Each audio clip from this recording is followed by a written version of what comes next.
Hello friends, welcome to Grassroots. आज हम बात करेंगे एक ऐसे टॉपिक की जो जनरली लाइफ साइंस के बच्चों के लिए गुड बुक्स में नहीं होता है, डिसोसिएशन ऑफ वीक एसिड्स। सबसे पहले बात करते हैं एसिड्स ही क्या होते हैं। कोई भी चीज़ अगर वो आपको प्रोटॉन दे सकती है तो वो कहलाएगी आपके एसिड्स। ऑन द कंट्री, अगर इस प्रोटॉन को कोई केमिकल ले सकता है, दैट मीन्स प्रोटॉन एक्सेप्टर्स, तो वो केमिकल कहलाता है आपका बेस।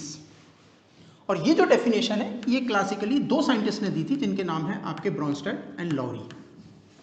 ये जो ब्रॉन्स्टेड लॉरी कॉन्सेप्ट है ये बड़ा यूनिक कॉन्सेप्ट है और ये बड़ा इंपॉर्टेंट कॉन्सेप्ट है अगर आपको किसी भी वीक इलेक्ट्रोलाइट्स को समझना है तो वीक इलेक्ट्रोलाइट्स होंगे क्या? वीक इलेक्ट्रोलाइट्स हर वो चीज होगी जो कि प्रोटॉन तो देता है या फिर प्रोटॉन तो एक्सेप्ट करता है बट कंप्लीटली नहीं। यानी कि कोई भी एसिड जब वो ब्रेक डाउन होगा तो वो कंप्लीटली डिसोशिएट नहीं होगा। यानी कि आपने 100 मॉलिक्यूल से स्टार्ट किया तो वो आपको 100 प्रोटॉन तो कभी नहीं देगा। अगर वो देता है तो वो स्ट्रॉन्ग इलेक्ट्रोलाइट है, वीक तो नहीं है। और जनरली स्ट्रॉन्ग और वीक में अगर आपको कंफ्यूजन होता है तो एक बड़ा सिंपल सा तरीका है, अगर आपको ये वाला एरो हेड दिखता है तो इसका सीधा सा मतलब है आप बात कर रहे हैं स्ट्रॉन्ग इलेक्ट्रोलाइट्स की, जबकि वीक इलेक्ट्रोलाइट्स में यही एरो आपको रिवर्सिबल साइन में दिख जाएगा। इसका मतलब अगर आपको कभी भी रिवर्सिबल साइन दिख रहा है तो आप बात कर रहे हैं वीक एसिड या फिर वीक बेसिस की या फिर वीक इलेक्ट्रोलाइट्स की। तो वीक इलेक्ट्रोलाइट्स जब जब डिसोशिएट करेंगे तो वो टूटेंगे और प्रोटॉन देंगे और साथ में एक इंपॉर्टेंट कंपोनेंट बनाएंगे जो कि उसके पार्टनर्स हैं। पार्टनर्स कैसे? जैसे हर हस्बैंड के साथ एक वाइफ अटैच्ड होती है, वैसे ही हर एसिड के साथ उसका एक यूनिक बेस बनेगा और इन बेसिस को हम बोल सकते हैं कॉन्जुगेट पार्टनर या फिर कॉन्जुगेट बेस। कॉन्जुगेट वर्ड का मतलब क्या हो गया? कॉन्जुगेट मतलब कपल्ड, यानी कि ये वाला एसिड इस वाले बेस के साथ कपल्ड है। जब जब मुझे ये बेस बनाना होगा मुझे इस एसिड से ही बोलना पड़ेगा कि please give me this base. इस बेस को बनाने के लिए इस एसिड की जरूरत होगी। इस एसिड को जब जब हम डिसोशिएट करेंगे यही बेस बन सकता है, कोई और नहीं। This is what I mean by conjugate.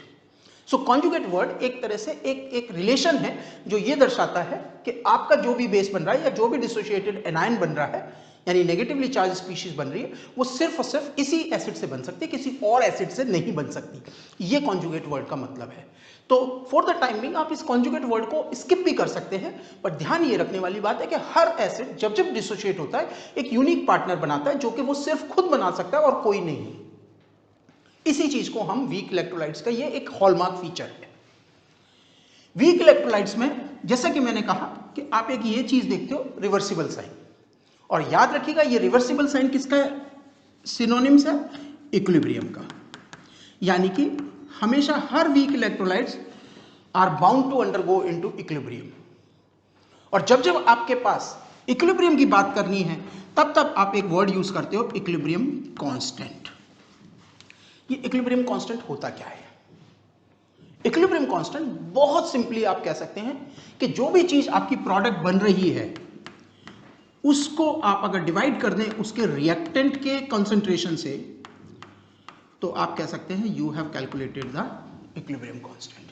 यानी कि इन सिंपल जो भी चीज आपके प्रोडक्ट है divided by reactant, that means left hand side पे जो भी चीज है उसको आप नीचे रख दीजिए, जो भी आपके राइट हैंड साइड पे उसको ऊपर रख दीजिए, आपका इक्विलिब्रियम कांस्टेंट की वैल्यू आ जाएगी। जरूरत क्या है इस इक्विलिब्रियम कांस्टेंट की?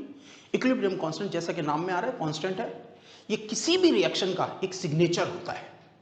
जैसे आपका एक थंब है, थंब प्रिंट है जो आपका सिग्नेचर है, जो किसी और में नहीं मिल सकता। सिमिलरली किसी भी रिएक्शन का जो इक्विलिब्रियम कांस्टेंट है वो उसका थंब प्रिंट है, वो किसी और में नहीं मिलेगा। तो हर इक्वेशन का, हर रिएक्शन का इस वर्ल्ड में एक पर्टिकुलर इक्विलिब्रियम कांस्टेंट होता है।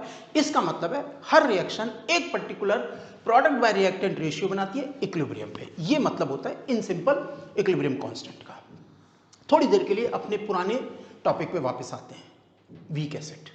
वीक एसिड जैसा कि हमने बात करी थी, जब भी एक वीक एसिड ब्रेक डाउन करता है तो क्या बनाएगा? H+ and A-। अगर हमें इसका इक्विलिब्रियम कांस्टेंट लिखना होगा तो जल्दी से आप अपनी कॉपी में लिखिए क्या होगा। मैं आपको 2 मिनट दे रहा हूं, जल्दी से सोच के बताइए क्या होगा। प्रोडक्ट क्या है? Proton, very good, plus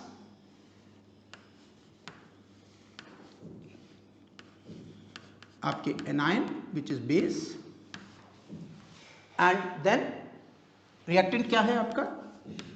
HA, that means concentration of acids. Now ये जो HA है इसको अगर आप ध्यान से देखें, ये वो स्पीशीज है जो आपने शुरुआत में ली थी जिसको आपने डिसोशिएट कराया था। A क्या था? जो इसके डिसोशिएट होने के बाद कॉन्जुगेट पार्टनर बना था। H क्या है? जो कि आपका प्रोटॉन्स है। यानी जब जब आपका KEQ डिसोशिएट होगा तो उसका फॉर्मूला जो बनेगा वो होगा प्रोटॉन इनटू एनायन यानी base divided by acid species. और इनको हम ब्रैकेट में इसलिए लेते हैं, ब्रैकेट रिप्रेजेंट करता है, किसी भी चीज को ब्रैकेट में लिख दिया इसका सीधा सा मतलब है हम बात कर रहे हैं उनकी कॉन्सेंट्रेशन की, यानी कि कितना मोलर ये, कितना मोलर ये, कितना मोलर ये, या फिर synonyms unit of molar, millimolar, micromolar, any unit of molar, यानी कि जो उसके अपग्रेड या डाउनग्रेड वर्जन में हो सकती हैं। Generally, equilibrium constant for a weak acid dissociation is represented by a word called A. यानी कि हम इस EQ की जगह एक वर्ड यूज कर सकते हैं A। तो KEQ क्या बन जाएगा आपका? KEQ will be becoming KA, जिसमें कि A का मतलब क्या है? A signify कि हम किसकी बात करने वाले हैं? Dissociation of weak acid। तो जब जब आपको KEQ की जगह KA लिखा दिखाई दे, इसका सीधा सा मतलब है कि हम बात कर रहे थे किसी, ये इक्विलिब्रियम कांस्टेंट किसका है? किसी भी ऐसी रिएक्शन का जिसमें कि एक वीक एसिड डिसोशिएट होके अपने कॉन्जुगेट पार्टनर को बना रहा है। फिर से रिपीट कर देते हैं, KA का मतलब क्या हो गया? A रिप्रेजेंटिंग कर रहा है किसको? A रिप्रेजेंट कर रहा है एसिड, यानी कि KA exclusively use for the denoting those equation जिसमें कि एक वीक एसिड डिसोशिएट होके अपना कॉन्जुगेट पार्टनर बना रहा था। अगर इस इक्वेशन को एक बार फिर से लिखें KA, तो ये किसके इक्वल हो जाएगी? H positive, very good, what else? A minus, very good, that is base, and then HA। एक काम करते हैं, 2 मिनट के लिए हम ये वाले पोर्शन को स्किप करते हैं, इग्नोर करते हैं। तो आपका KA और प्रोटॉन में क्या रिलेशन निकल के आ रहा है? इज इट डायरेक्टली रिलेशन या फिर इनडायरेक्ट रिलेशन या इनवर्स रिलेशन है? जैसा कि आप जानते हैं इन दोनों के बीच में हमें एक रिलेशन दिख रहा है, they are both directly related, यानी कि जितनी वैल्यू आपकी Ka की होगी, equilibrium constant of weak dissociation की होगी, उतना ही आपका एसिड ज्यादा प्रोटॉन रिलीज करेगा।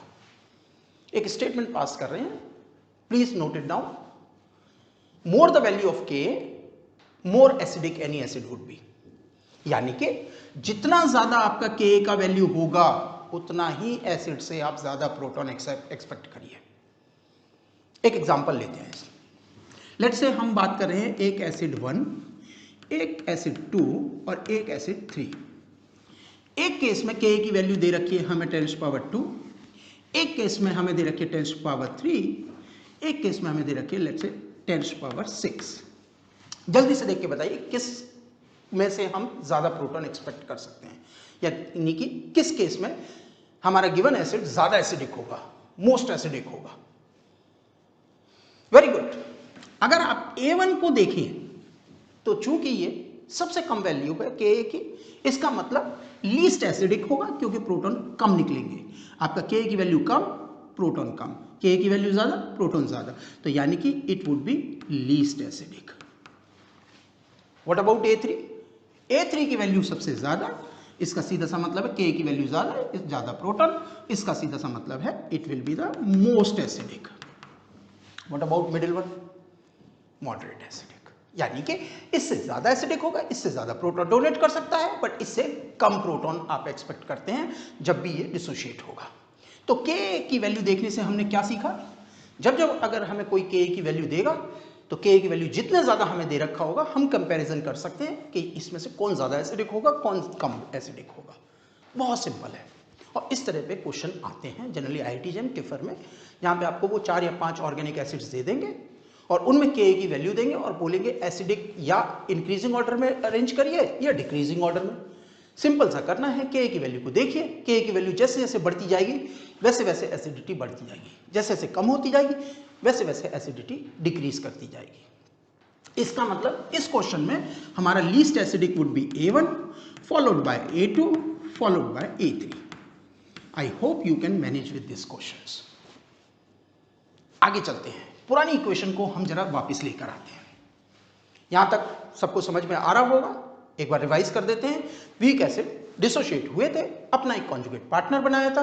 कॉन्जुगेट पार्टनर को एक्सप्रेस करने के लिए हमारे पास एक इक्वेशन होती है, Ka is equal to proton into A minus HA। लिख लेते हैं इसको Ka किसके बराबर था, प्रोटॉन के नंबर्स के into A minus by HA के।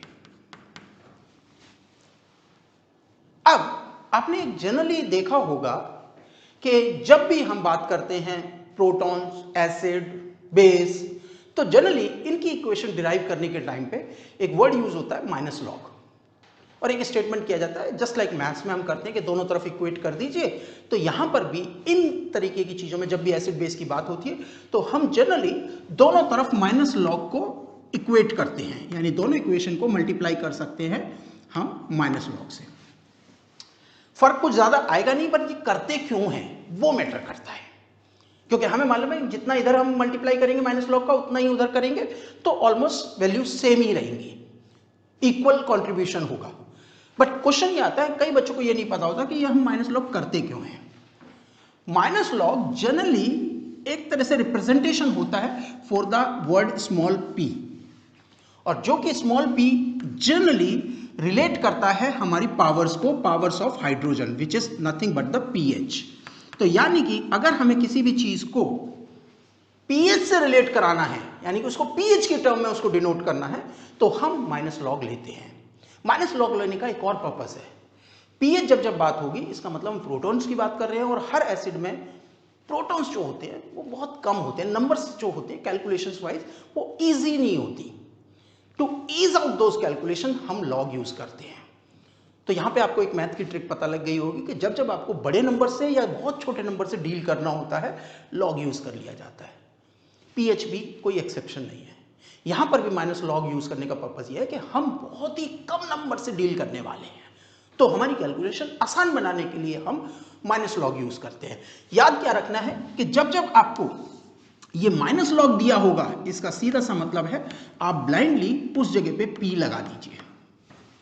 जैसे माइनस लॉग H क्या हो जाएगा, PH, माइनस लॉग OH क्या हो जाएगा, POH, माइनस लॉग K क्या हो जाएगा, PK, minus log KB, PKB। तो यानी कि अगर किसी भी चीज के आगे हमने माइनस लॉग लगा दिया तो हम वर्ड यूज कर सकते हैं P in the as an initial. अपनी इक्वेशन को वापस लेकर आते हैं। क्या थी इक्वेशन, Ka जिसको हमने मल्टीप्लाई किया था किससे, माइनस लॉग से, और दूसरी तरफ क्या था, माइनस लॉग से मल्टीप्लाई हमने किसको किया है, पूरी इक्वेशन किसने, proton into A minus by HA। इतना क्लियर है, बहुत सिंपल है। ओके, जरा इसको एक्सपेंड करते हैं। माइनस लॉग के मतलब PK, आगे minus log H,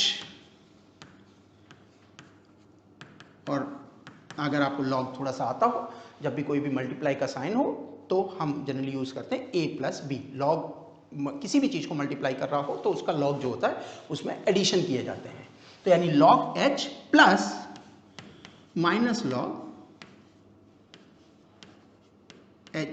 A minus by HA। जैसे हमने PK बनाया वैसे ही हम इसको दोबारा से लिख सकते हैं, PK equal to PH minus log A minus by HA। क्या हम इस इक्वेशन को रीअरेंज कर सकते हैं? बिल्कुल। pH will be equal to what? pK plus log A minus by HA। और इसी के साथ हमारी इक्वेशन जो है हमें एक मिलती है। आप बेशक चाहें तो पुरानी इक्वेशंस को भूल भी जाइए, कोई इशू नहीं है। डेरिवेशन कैसे हुआ, इक्वेशन कैसे आई, अगर आप इनको स्किप भी कर दें, इस इक्वेशन को आपको याद रखना है कि pH किसके इक्वल होता है? pK and log A minus के HA। और इस इक्वेशन को better we call it as Henderson Hasselbalch equation. इस इक्वेशन का सिग्निफिकेंस क्या है याद रखिएगा। ये इक्वेशन बहुत ज़्यादा यूज होती है जब जब आपको pH निकालना होगा किसी भी वीक इलेक्ट्रोलाइट्स का। दुनिया में वीक इलेक्ट्रोलाइट्स जब जब यूज होंगे ये इक्वेशन काम में आएगी। Without this equation you can not calculate the pH of any weak electrolyte. Weak electrolyte use कहाँ होते हैं? बफर्स में, आपकी बॉडी के बफर्स या केमिकल बफर्स। यानी जब जब हमें बफर्स का pH निकालना होगा we have to rely over this equation. More on to this equation we will be discussing in the very next lecture. Please stay tuned with us. Thank you very much.